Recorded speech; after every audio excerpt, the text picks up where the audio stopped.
Here's another antique revolver. Remember the Remington new model percussion revolver I showed not long ago?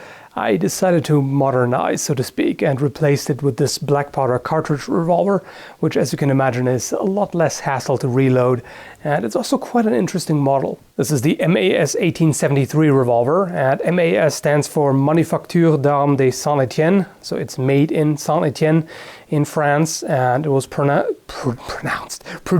from 1873 to 1887, and it was in service until 1945.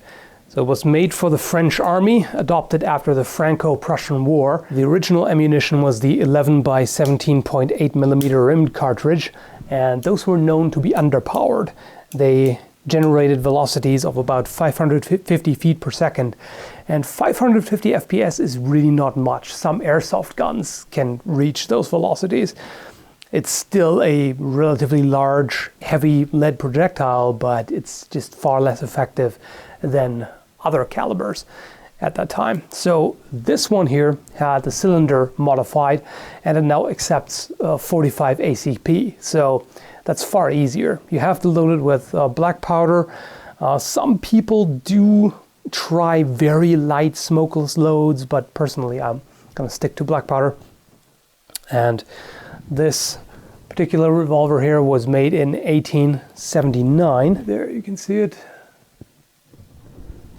And all the parts have serial numbers, even the internal parts. That's a peculiar thing about this. And this is quite an interesting revolver to compare directly to the American counterpart, because here is the Colt single action revolver. This one here is a modern reproduction made by Pieta, and the Peacemaker is the same year. It's also 1873. And you can see that's quite a difference, the American versus the French version. And they also operate quite differently mechanically. It's overall the same principle, but it's executed quite differently. So for one, with the Colt, you have the distinct 4 clicks, you know, the C-O-L-T. And in order to be able to rotate the cylinder, you have to bring it to the second notch, then you can load it. This one here only has 2. It's just 1 click in order to be able to spin the cylinder, second click to cock it all the way. And then of course the loading gate, as you can see, is very different. Quite a different style. This here is fairly stiff, whereas this one opens and closes pretty easily. I mean, again, this is reproduction. I don't know what the originals are like. And the grip, of course, is very different. As you can see here. So the Colt has the distinct American single action revolver grip. And personally, I very much like this grip. It's very easy to point, very comfortable, intuitive. This one here is also comfortable, not quite as much as this one in my opinion, but nice thing is it's pretty narrow, so it does feel comfortable in the hand. One thing I find a little absurd, so to speak, is the size of the trigger guard. If you compare those, so this one has a humongous trigger guard, and also the trigger itself is very large. This makes it a little less comfortable in my opinion, and practical, because you can't move your fingers as high as with the other one, and with the index finger you really have to reach pretty far. I mean, not in single action of course, but that's another major difference. This one here is double action, this is single action only. So if you don't know what that means, single action means you have to bring the hammer to full cock every time before firing. You can't just pull the trigger and expect it to go bang, to put it simply. I don't want to dry fire this antique, so for demonstration purposes, I'm just grabbing a fired case. So you can see here, spent primer, no powder, no bullet, so it's all safe. And just gonna insert that. And all right, so double action. can just keep firing like that. And I'm going to show you how these are ejected. So the Peacemaker has a spring-loaded ejector.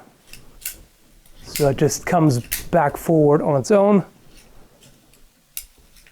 This one here doesn't, and it's quite different in that this piece here swivels to the side. There's some tension here, and then you just manually push it out, and you have to move it back forward, and then you just continue like that for every chamber.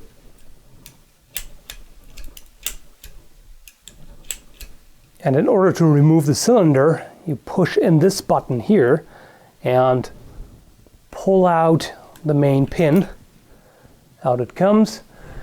The nice thing about this here is that you can tell that a lot of thought went into the design. So you can see right here, there is actually a screwdriver bit included. And now we can take the cylinder out. All the chambers are in really pristine condition. There's really just a bit of rust on the outside of the revolver. I really like how easy this is to clean, because you can use this piece here to remove the screw, and then you don't have to worry about damaging the screw by using an incorrect screwdriver. This is meant for it. And then when that screw is removed, you can see there is a notch here, and that's where that bit fits in as well. And you can just pry it off, which is super convenient. And then you've got all the parts accessible there. So if you need to clean, it's very, very easy. I'm actually going to dry fire it after all, but I'm going to put this piece of leather in between so there's no damage, so you can see how this functions mechanically.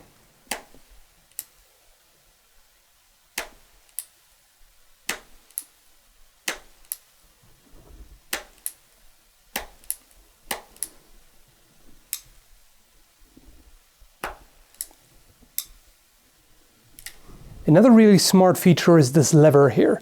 With the Remington, taking out the mainspring was kind of hard, but this one makes it very easy because you just move the lever to the side. That takes the tension off the spring, and you can just take it out. So that makes it really nice and easy. I'm just going to put it back together, slip the handle on, put the side plate back on, and there we go. Now just need to put the screw back in, and that's it. So this is a huge advantage, especially if you have to be a little more diligent after shooting black powder.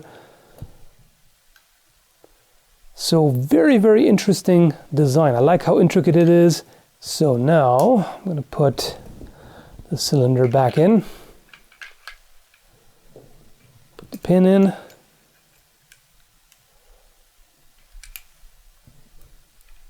so you're going to be aligned here, and there we are. The sights are also quite different between these two. So here's the Peacemaker, and you can see that you can't actually aim while the hammer is down. Actually, you have to cock it all the way, and then you can line up the front sight with the notch in the rear. With the French revolver, you can see the front sight even when the hammer is down, which makes sense with it being double action. With the Peacemaker, you have to cock it anyway to be able to fire it, but this one here, you can also just pull the trigger. And the interesting thing about the front sight, hopefully you can see that, is that it's not just a straight blade. It actually turns into kind of a disc shape at the top. And it's a pretty reasonable sight for the time. I mean, the sights at that time for handguns weren't all that great compared to what we're used to nowadays, at least. But these are all right. This revolver shoots very high. I have to hold it extremely low in order to hit the steel plate at 25 meters. And that's pretty common for revolvers of that time. Apparently, the general idea was that you aim at the belt buckle in order to hit the chest. The double action trigger pull is fairly heavy, but not as heavy as some other older revolvers, and the single action trigger pull is not too bad. Well, let that be enough talk for now. How about the shooting? I'm gonna stand back here. The loads are gonna be fine, don't worry. See, nothing exploded. A little high. Oh, right. I remember I have to aim really low with this. That was a little low, I think. Okay. There you go. I have to aim extremely low. Where are you aiming? You know where the target holder meets the center pole? Yeah. Right there. Wow.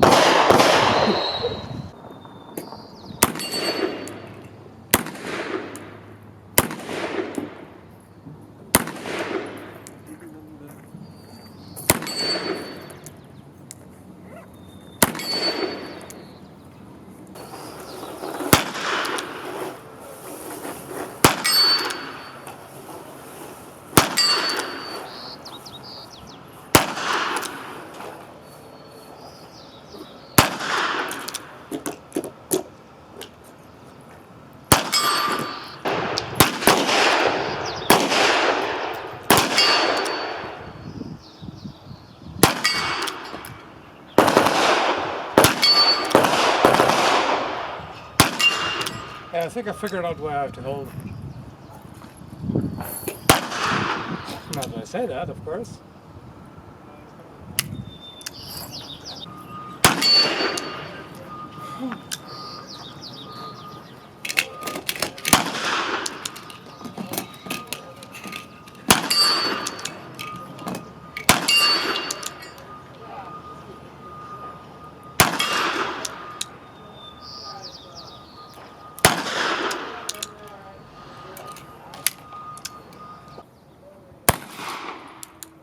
That sounded really light.